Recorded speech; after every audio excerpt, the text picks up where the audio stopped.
Okay, so it is now going live.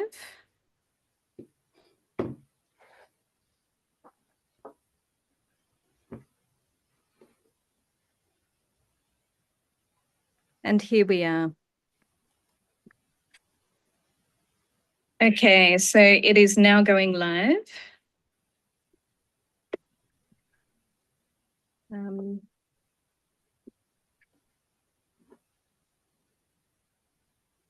And here we are. Okay, so it is now going live.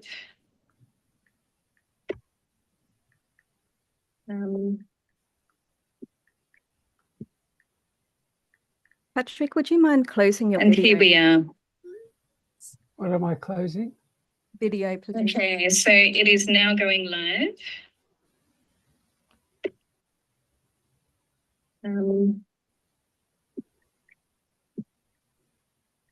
Patrick, would you mind closing your video? And here we are. My video is shut. I can mute myself. Okay, so it is now going live.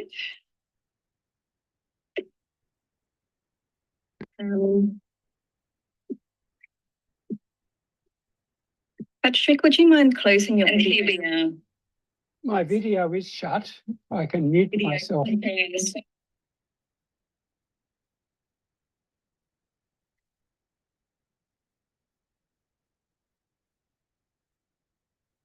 So we're now live. Thank you, everybody, for your patience, and my apologies for the tech delays at our end. Getting different bits of tech to speak to each other can be a bit of a challenge sometimes, so my apologies again.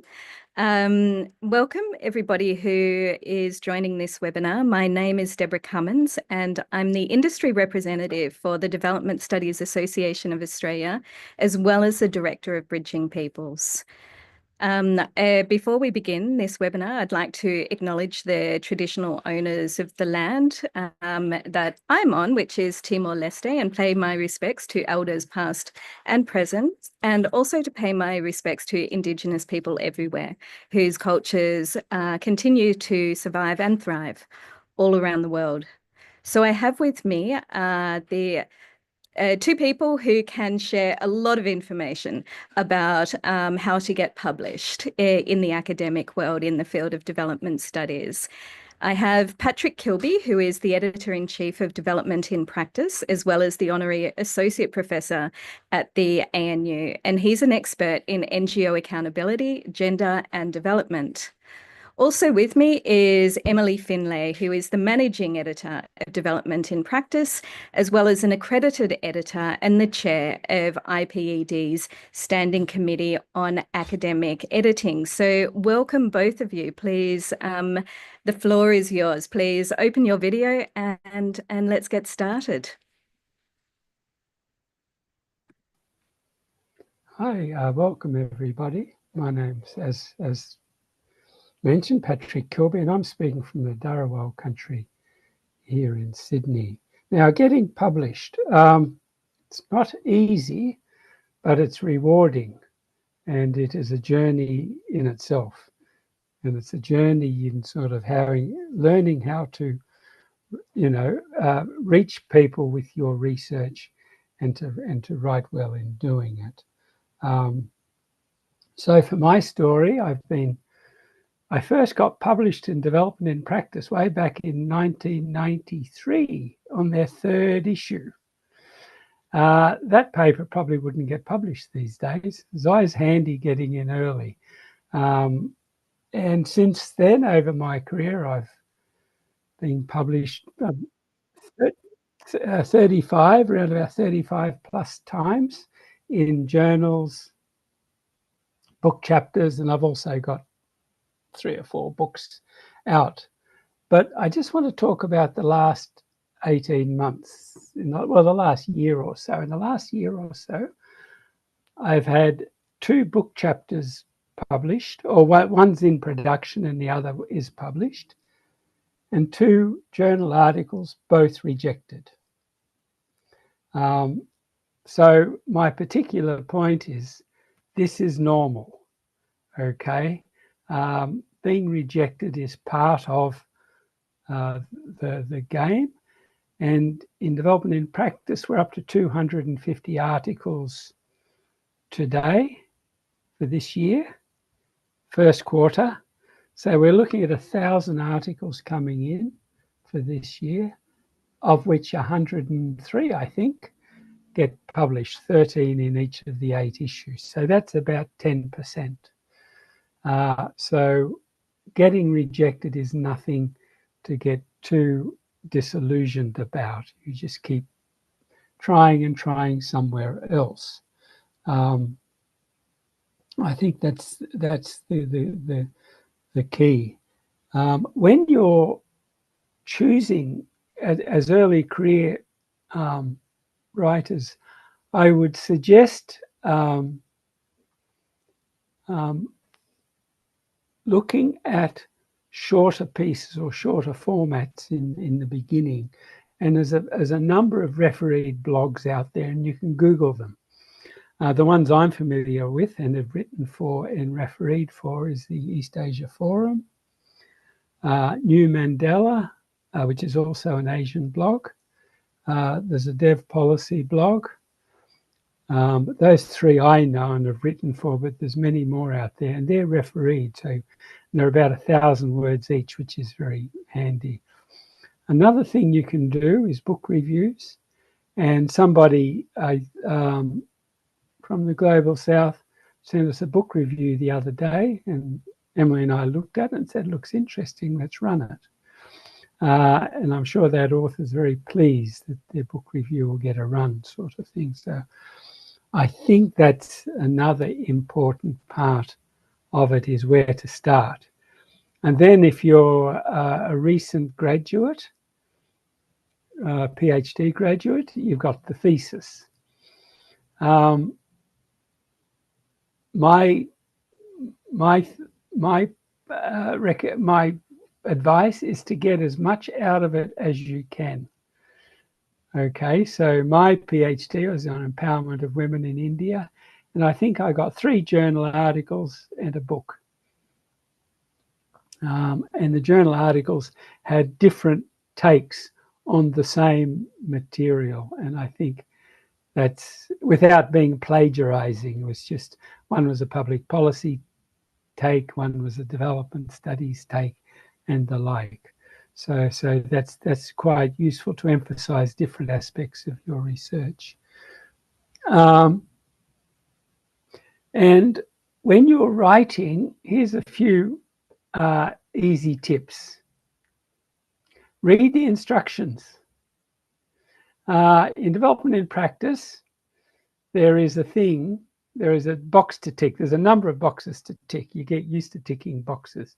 And one of them says, have you read the instructions to authors? And clearly it should say, have you read and followed the instructions to authors?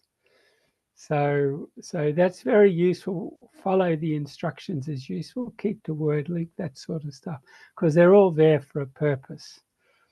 And the other point, other couple of points. One is to make sure your literature is up to date. And if you're in the Global South, that's not super easy, but there are ways of getting access to recent literature.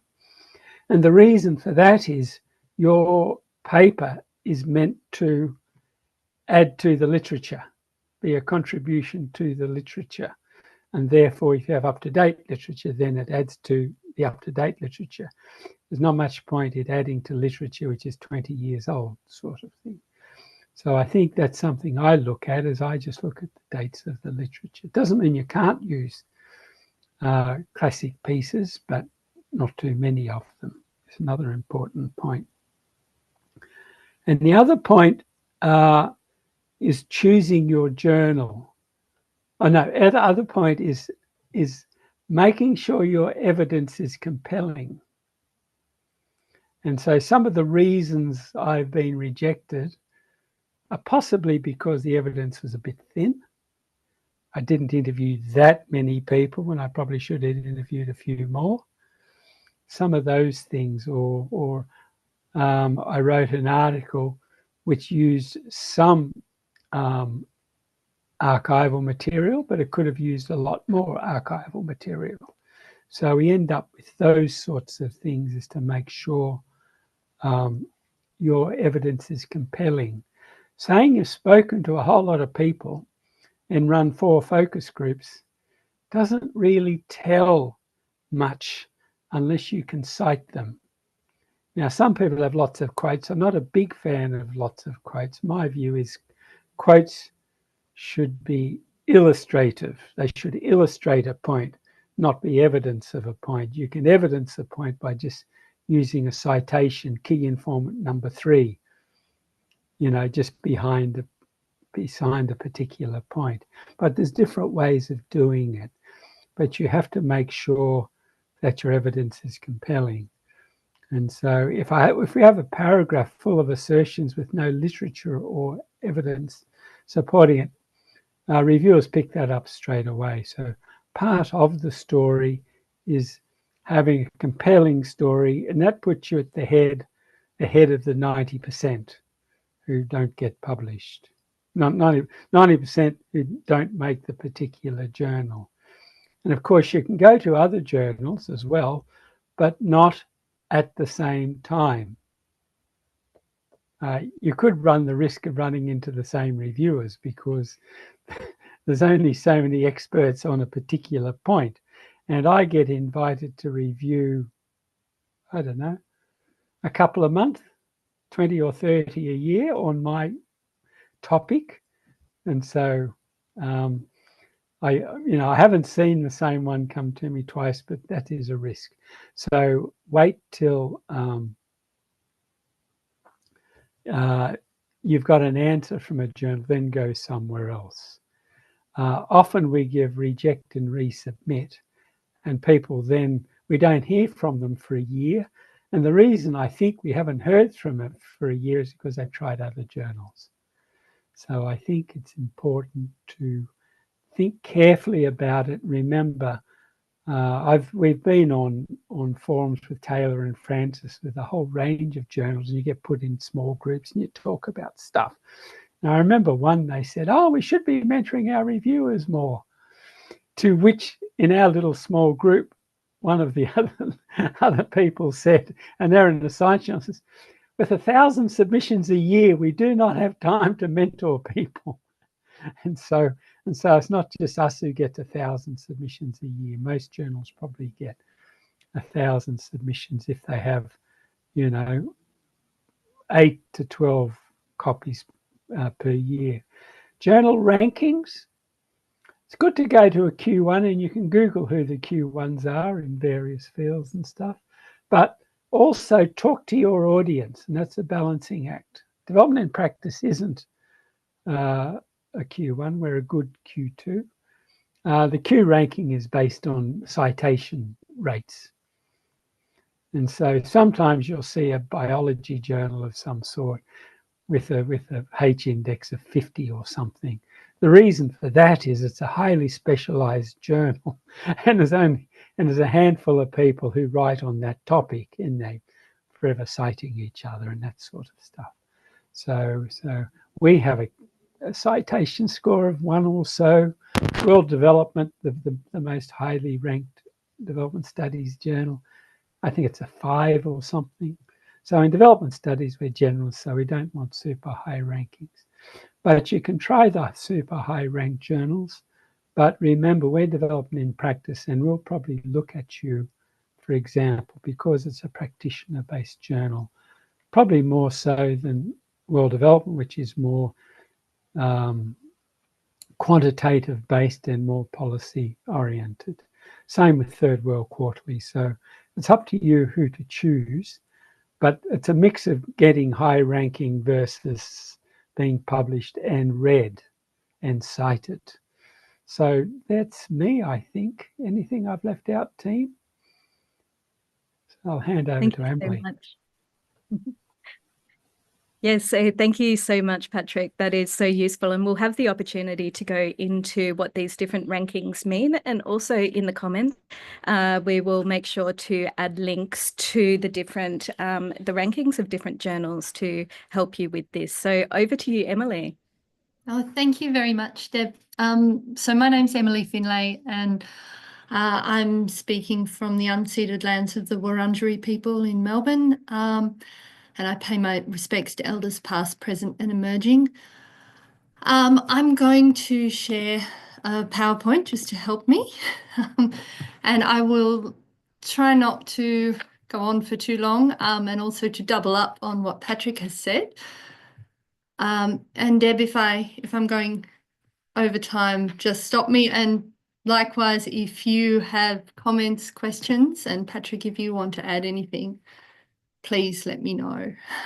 Just jump in. No problem, Emily. So just to add to what Patrick was saying about potential starting points, Development in Practice publishes original research articles, but we also publish viewpoints and practice notes. These are shorter pieces as well as book reviews, which Patrick mentioned. But these are shorter pieces. They're not subject to double-masked peer review, which means they're only reviewed by a single internal reviewer. They don't have as higher standards in terms of outlining methodology. We still expect engagement with the literature, so you can't just submit something that is that is just your opinion and is not backed up.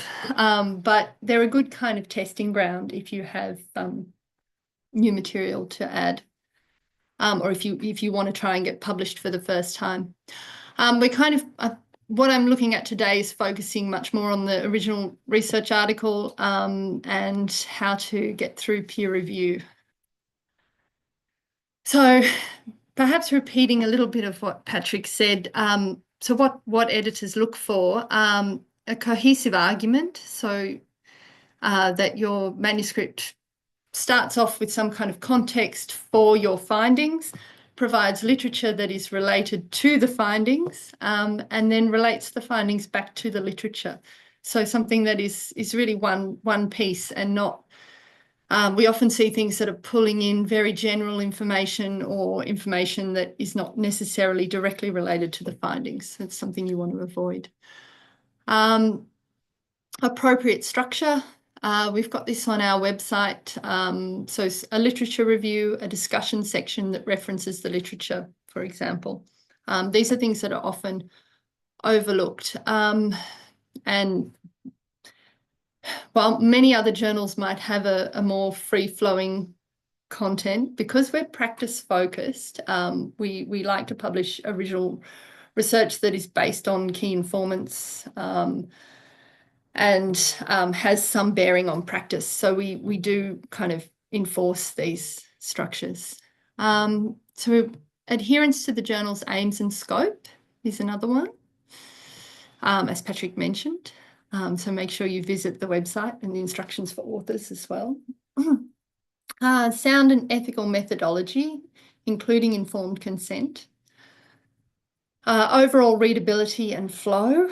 So it's worth giving your manuscript a last-minute check for obvious errors because they can put off reviewers as well as editors.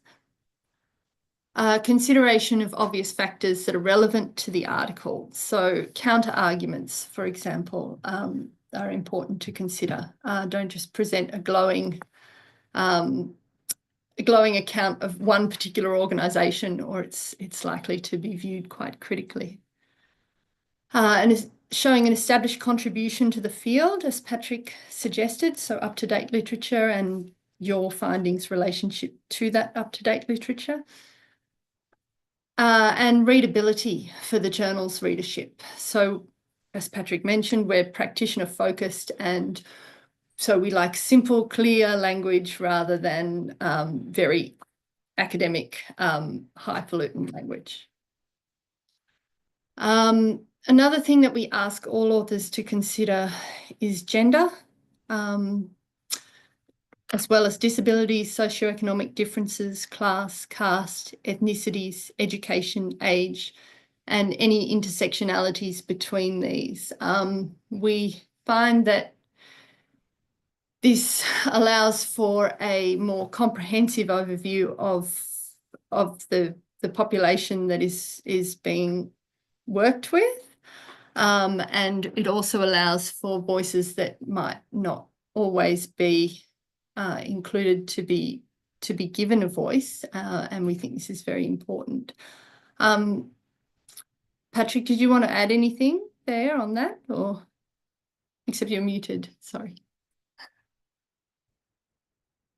Yeah, just on that, we find a lot of articles, particularly, mainly in agriculture, but not solely in agriculture. We'll happily talk about farmers, and will happily let us know that 40% of the farmers were women. And then they may even mention in passing that the women were left out of whatever it was they were studying, but then just leave it at that, without asking why were they left out. You know, and it is a big deal in terms of the particular research if 40% of your particular cohort aren't being reached. But you'd be quite surprised at the number of authors who sort of, oh yeah, really? So I think that's important. And the other part of that is I've spent too long on an ethics committee, but basically is what they call confirmation bias, where you're looking for an answer and you will find it regardless. Regardless of what the evidence says, the answer is there, and people will really, really go to some lengths to make the evidence fit the theory rather than the other way around. So if you find your particular hypothesis or research question isn't answered in the way you expected, that's great. That is actually a better contribution to the literature than what everybody else has said. So that's the only thing I'd add on that. Avoid confirmation bias. Be aware that you can get stuff wrong. Your original ideas may be completely wrong. And also just remember, don't leave people out because they're not the people you expected them to be. Like all farmers are men, which isn't quite true. Thanks, Patrick. I just stopped the share in there. Bring it back.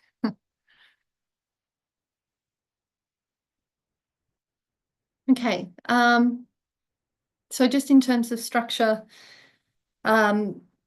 short title, easily understood, that includes something to do with the where the article is situated. Often people leave out the country, and it's very country specific. An introduction, which just gives a brief overview of what is important to the topic, not too general. Discussion of the context and the problem. Literature review, methodology, results and discussion, and conclusion. That's our basic structure. So an introduction should pique the reader's interest, make them want to read. It shouldn't be too long, so a couple of paragraphs is probably long enough. It doesn't need to include the literature review, and it doesn't need to include findings. So it should just say what the article is setting out to do. It can also provide a discussion of the context or problem. So provide brief background information, introduce the problem. So for shorter articles, the context can be given as part of the introduction, and the problem can be established in relation to the literature. So we're like, for development in practice, our articles are 6,000 words, so they're probably on the shorter side. A literature review should introduce your literature and cite up-to-date global literature, and only include literature that is relevant to your findings. So you don't want really general literature, again, for example, literature on the effects of COVID-19 that is very obvious, or the lockdowns, or stuff that is just generally known. It's not necessary to include citations on that. Methodology, moving on. So the methodology should discuss how and why your participant sample was selected, and offer a breakdown of demographics such as gender, age, and profession. It should indicate how informed consent was established and who from, including age considerations. If there were underage people in your population, how was consent obtained? Any theoretical considerations can be outlined in the methodology. Data collection, how was data collected? The methods of data analysis. But for development in practice, we don't need an extensive methodology, and we don't like long explanations of statistical methods. So if you submit them, we will ask you to cut them back. And again, this has to do with our readership, which are not necessarily going to be so interested in long statistical analysis.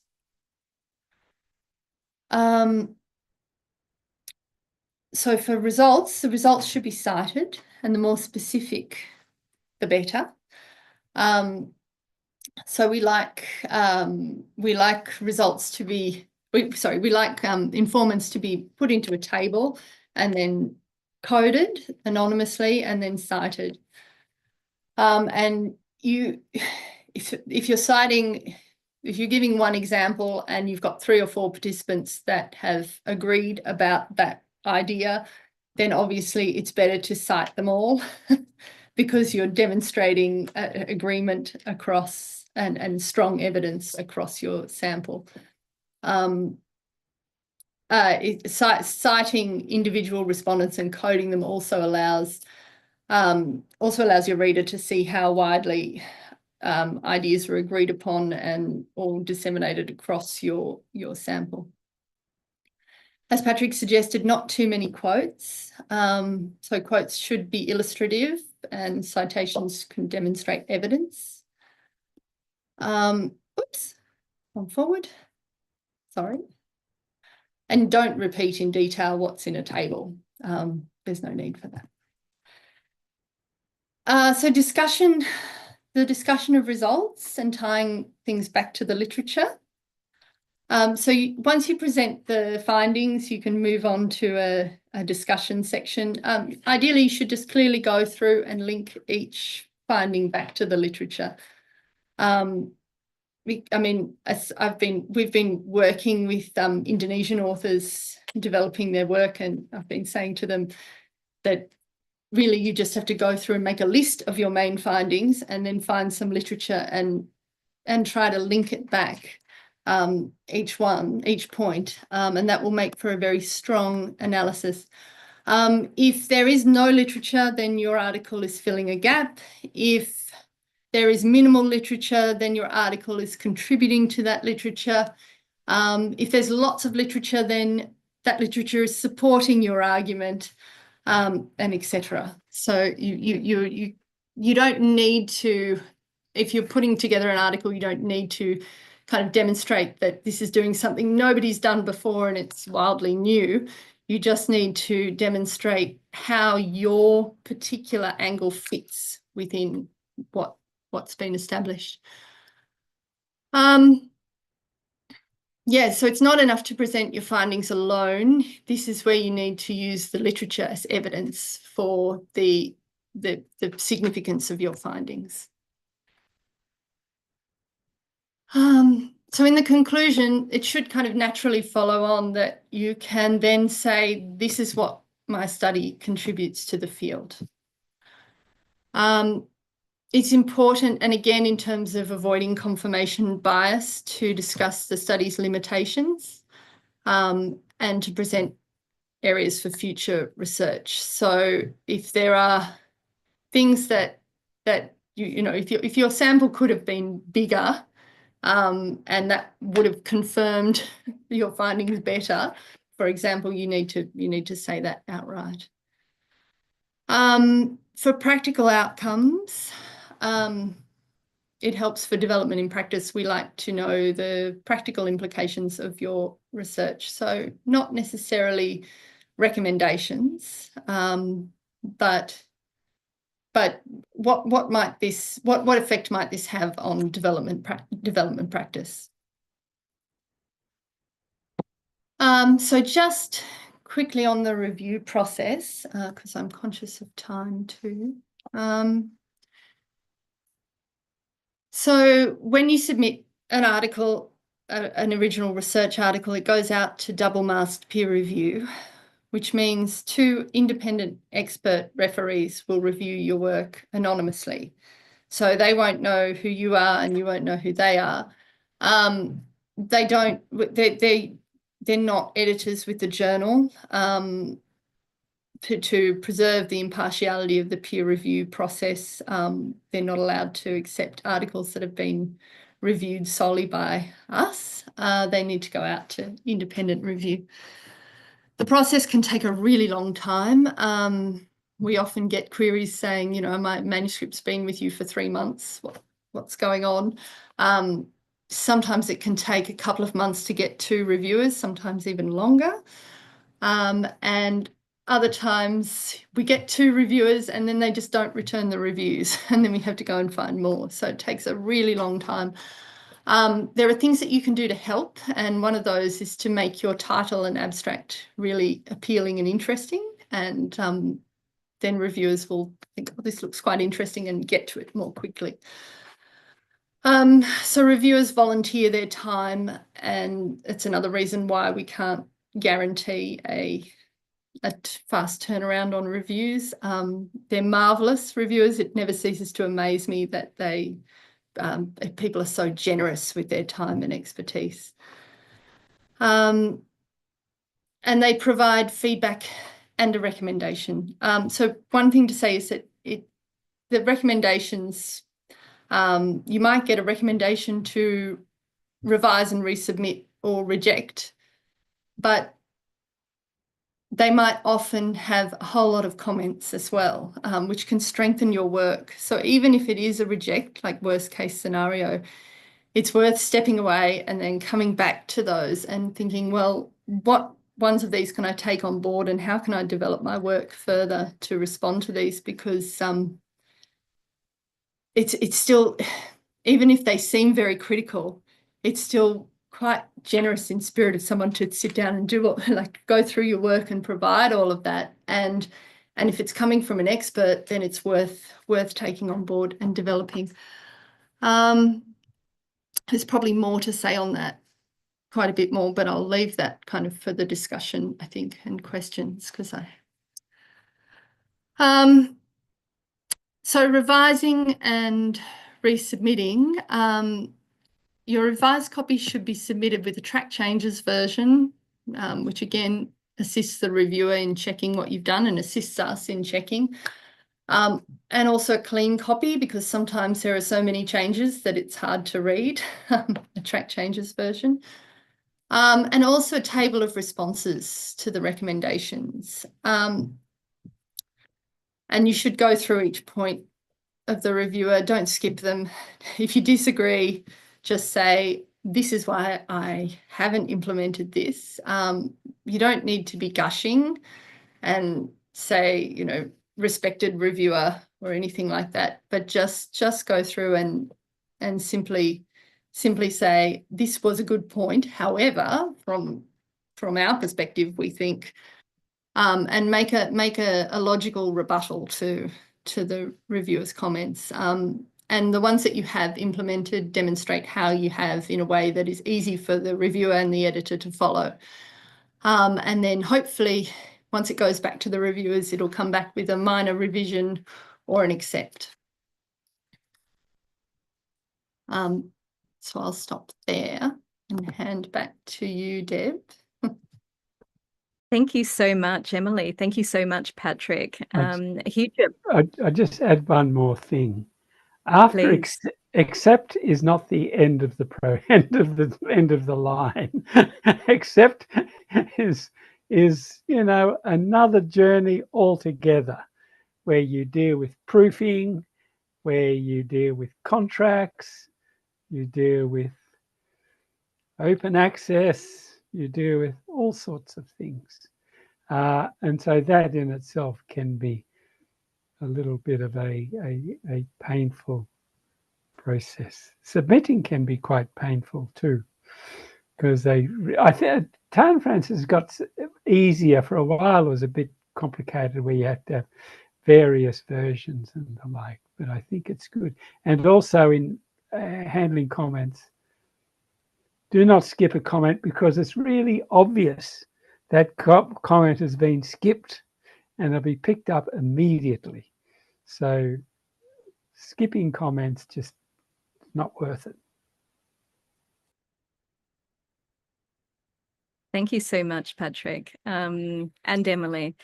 Really, really helpful information, a huge amount of information, which has been shared. We have a number of questions, some of which have come through while you were presenting and prior, some of which have already been covered. How do I publish my paper in this field? I think that you've both done an excellent job at covering that. Simply, so do your best, put it together, and work with the journal, work with the peer reviewers, right? You've also spoken about some of the common pitfalls that lead to rejection. Did you want to, there was a question around that. Did you want to add any other pitfalls, or do you feel like you've covered the most common ones and how to avoid them? There's always a bit of a risk. The two recent rejections I had, I both, naturally being the author, I thought they were both unfair, but that's normal. One was to the Journal of Cold War History, because I was writing about some Global South history which occurred in the 50s and stuff, and was related to the Cold War, but I suspect the editors found that it wasn't actually about the Cold War, so therefore it wasn't related enough. So just be careful about the journal scope, and that if it's slightly off scope, then you're in the hands of the editors. The second one was probably also in the hands of the editors, in the sense that a reviewer just didn't like the topic and thought the topic should have been about something else. And no matter how much detail I provided in feedback, in the end, no, this should be rejected. Now, I could have, well, I didn't, but I could have insisted for another round of reviews, which you can do. And I must admit that the journal editors, if they like you, they will try to put you through. My very first article was in the journal World Development. It's good to get the Q1 out of the way early on, so you don't have to worry about it afterwards.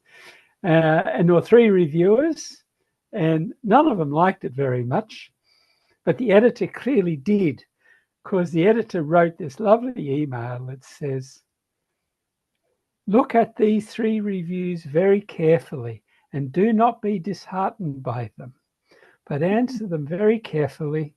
And it didn't quite say, "We'll see what we do," but that just heartened me so much that I really did go through it very carefully and wrote a very, very considered response. And then they let it through. So part of it is managing the rejection. Emily? Yeah, I couldn't agree more, Patrick. I think if you writing to the editors does help. I mean, occasionally we desk reject things and people get back and say, "Look, I've been through your aims and scope and I really thought that this was on topic for these reasons," and then we have another look. So it is worth getting in touch if you really strongly feel it might not always work, but there's a good chance. I can see also Pranjali's comments, could papers be rejected in the second round, even after major revision in the first round? Sometimes, yeah. Yes, put my hand up. Yes. That's what happened. They just said, notwithstanding all of that, we still don't like it, so reject. Yeah. Yeah. Because they wanted me to rewrite it, basically, about something else. And then I've complained to another journal saying the reviewer clearly has a particular view, and so I'm quite happy to withdraw the article. then they said, no, please don't withdraw. We'll send your things back. So, talking to the editors is useful. Yeah. A couple of other questions which have come through, some more sort of nuts and bolts questions, I guess, around getting yourself published and putting together a journal for development in practice. Is the 6,000 word limit, does that include references?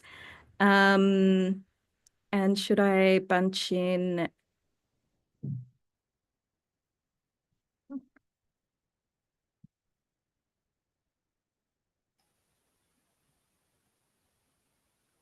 We've lost Deb. We've lost Deb, but just to answer that question, references are included, and the reason for that is they're counted in the pages and all that sort of production type thing. And the 6,000 words, there is a plus or minus there, but we don't like to start with the plus or minus because any maximum we put will be seen as a flaw. So we say keep it to that to start with, and as you revise and revise, it may creep up a bit. But I was one the other day, 10,000 words. I don't even look at it. I just say chop 4,000 words off, and then we'll consider it. You're back there. Another sort of nut and bolt question, to what extent are the academic We've lost you again, Deb. I think you were going to say to what extent to the academic credentials, maybe? The academic credentials of the authors. Not so much for development in practice. We don't usually look at who they are or where they're from so much as what the article is saying, and we return feedback. So if you submit to us and you get feedback, an initial round of feedback, we do that for 99% of authors from Global North, Global South, just to try to make sure that everything passes review. So yeah, it shouldn't matter. It's the quality of the work that we're looking for. And likewise, I mean, it's going to anonymous peer review, and they're not going to know what your credentials are. Yeah. Getting to some of the more meaty, substantive questions, addressing the elephant in the room. Thank you, Kate. What about the use of AI in articles that are being produced now? If I can answer that one. So Taylor and Francis won't accept co-authored papers by AI. And they require a disclosure if AI has been used for editing purposes, which I mean is fine. I mean, if you're writing in a second language and it's helpful, and they just require a one-line acknowledgement to say this article has used AI. But it is fairly obvious when papers have been written by AI, the citation is appalling, the logic is not there, and yeah, I would avoid it. And obviously for essays too, if anyone is submitting essays. We also, go ahead, Patrick. They end up being too general anyway. Yeah. You can't get the level of detail required, particularly for a practice journal, which is very nuanced. Yeah. So another, and that's a really important point, needing fieldwork. AI doesn't have that capacity to go out and get that original fieldwork, right? That's still a human endeavour. There was another question from somebody who has completed their Masters in Development Studies, is now teaching undergrad students. Can they submit research papers that they have developed together with their students? And do you have any insights around how that should be navigated, including potential power dynamics, both between the student and the co-author, but also around sort of navigating that institutionally? At the end of the day, I don't think as development in practice, we care that much. Except authorship is very controversial. And there are so many, the power dynamics, and I've even had this, where people have insisted on adding themselves as a co-author with zilch contribution. So the key is who does the contributing, and then that depends authorship.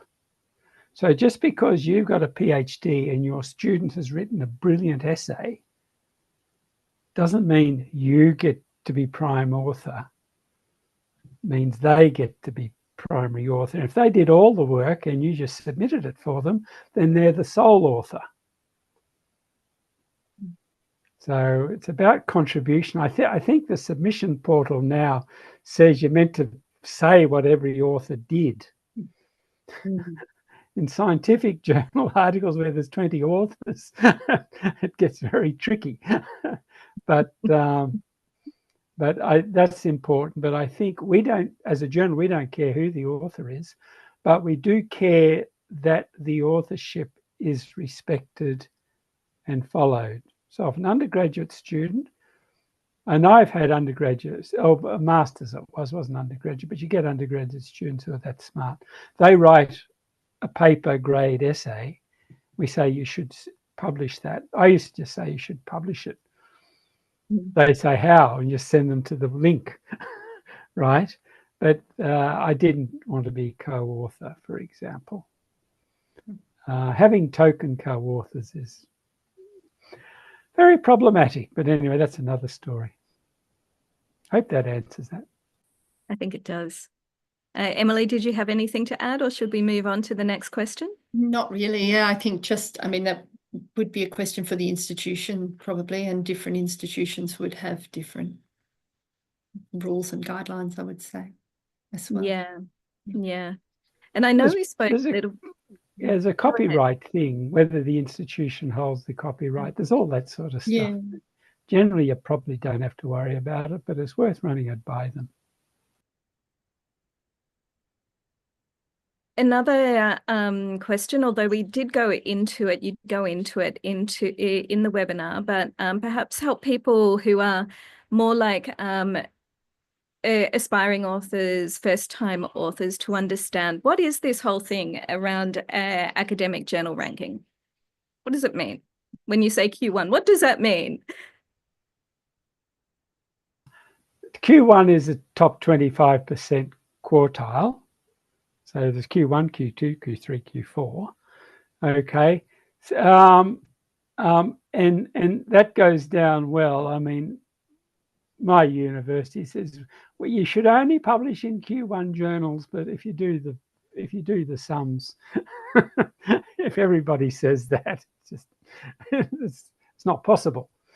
That's what it means, and the top ranking is based on the citation rate of that journal. Okay, and so I think world development at a H index of 5, I think that means for every issue, 5 of its articles are cited. We're on about a 1, I think, Emily, and I think that for every issue, 1 of our articles is cited. And this is after 1 year, after 5 years. There's all sorts. It gets terribly complicated. Yeah. Yeah. And the importance for academics, particularly early career academics, is what? Why would I go? A career step. Kudos. When you go to promotion interview, see, I've been published in all these journals. So it's quantity and quality. And some universities say we expect you, if you're a research intensive person, to publish. It's not usually so many per 2 years or something. They don't say 3 a year or anything, but they may say 3 over 2 years, that sort of thing. No pressure. And then they say Q1's on top of that. You know, my answer is you're dreaming. Well, my very first article was in development in practice. So this is a full circle moment for me. You were going to say something, Emily. I was, and then I lost it. Sorry. I was. My apologies. No, not at all. No, it's not your fault. It's I was going to say that so development in practice has being a practitioner journal is not so citation based, and I think Patrick mentioned this at the beginning. We're not so citation focused. So our largest downloader is Oxfam. So then you have a trade-off as well between the academic readership and citations, and between the practice readership, which is what we are focused on. So yeah, it depends. I mean, in terms of rankings, it depends on what you are looking for and who you're looking to reach. And what you want to say. Yeah. As well, because it links so much with the focus of the journal, right? The content. I have a couple of final questions which are a little bit more general, so I'm going to address them myself. But was there anything that you wanted to say in order to close out this webinar? We started late, so we can finish a little bit late too. Was there anything that you wanted to say, perhaps? Like, what is one thing that you would leave, that you would recommend to a first-time aspiring author? Give it a go, submit to us. we were always welcoming of articles, and we always will try to give feedback if we don't think it will pass review as much as we can. We're getting less and less time to do this. It used to be Patrick and me doing it together, and now it's mainly just Patrick, and I'm doing because I'm doing administrative stuff a lot more. So yeah, but give it a go, and don't be daunted by it, and also don't try to be a perfectionist. Just don't be too precious. Yeah, and persistence is mine. Yeah. You just got to keep trying, and also writing, like almost anything, is practice. So if you've got your thesis and it's not published, just try to break it up into 3 or 4 papers if you can. And note that a journal paper is quite different to a thesis.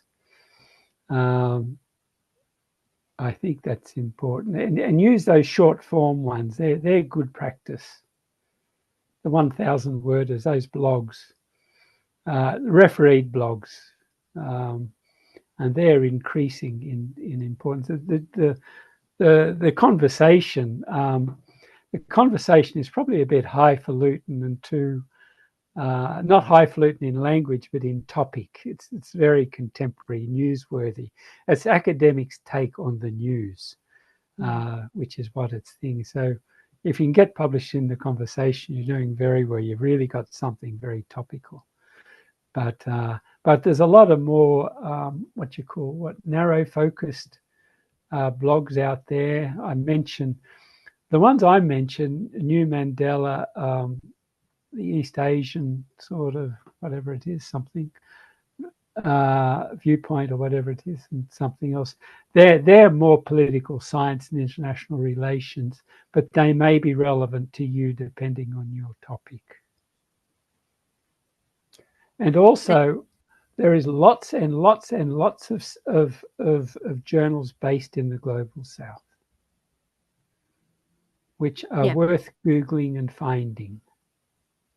Yes, absolutely. The journal Gender and Agriculture is from South Africa, for example. So that's the other thing is don't do the West is best.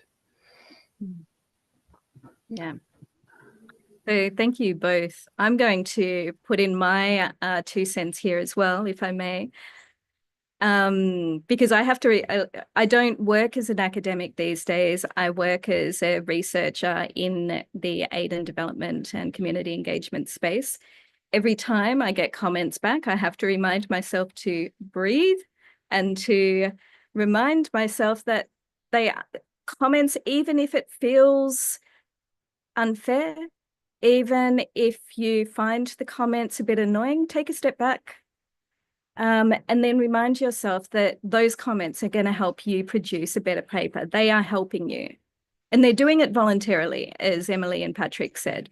So they are voluntarily, perhaps not always as graciously as one would like, but they are voluntarily helping you to create the best possible product that you can create. Now, there were a couple of questions that came in via QR code prior to this webinar, which were a bit more broad. So I'm going to take the opportunity to answer those myself.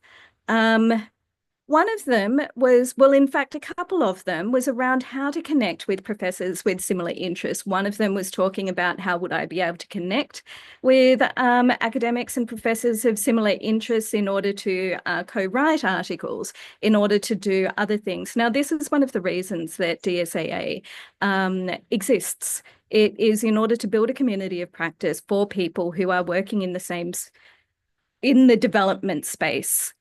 So one really great step would be to join DSAA as a member, go to the conferences, join the online webinars as well, join the different things that we are still. DSAA is a very new organization, association, but join the different initiatives that we are currently doing and will be developing even further into the future. Another one was a very specific question, which was unrelated to the topic of this webinar. So I've put it I've put it separately, and it's asking for a simplified approach to apply theory and practical realities to the inclusion of people with disabilities in small-scale groups. Now, my answer to that, certainly Emily and Patrick did talk about the importance of bringing in gender, bringing in disability, bringing in class, caste, and various intersectionalities of these in your article. This is also an opportunity to for us, if there is sufficient interest in doing a webinar on researching with people with disabilities, we can add that to our calendar of monthly webinars into the future. So what we'll do is we will put out a post via LinkedIn, and we'll also put it into our DSAA newsletter. So either follow us on LinkedIn or join the newsletter, asking for people to request webinars of specific interest so that we can make sure that this webinar series is actually responding to what it is that you want and need. So from my end, I want to thank Patrick and Emily so much for your generosity in sharing all of this information, and thank you, everyone who did stick around despite the tech failures. I'm very grateful. And are there any final words, Emily and Patrick? If not, we will sign off. Thank you so much, Deb. Yeah, thank you, Deb. Thank you, everybody, for joining. Thank Kate and Pranjali for being with us from the committee. Thank you all. And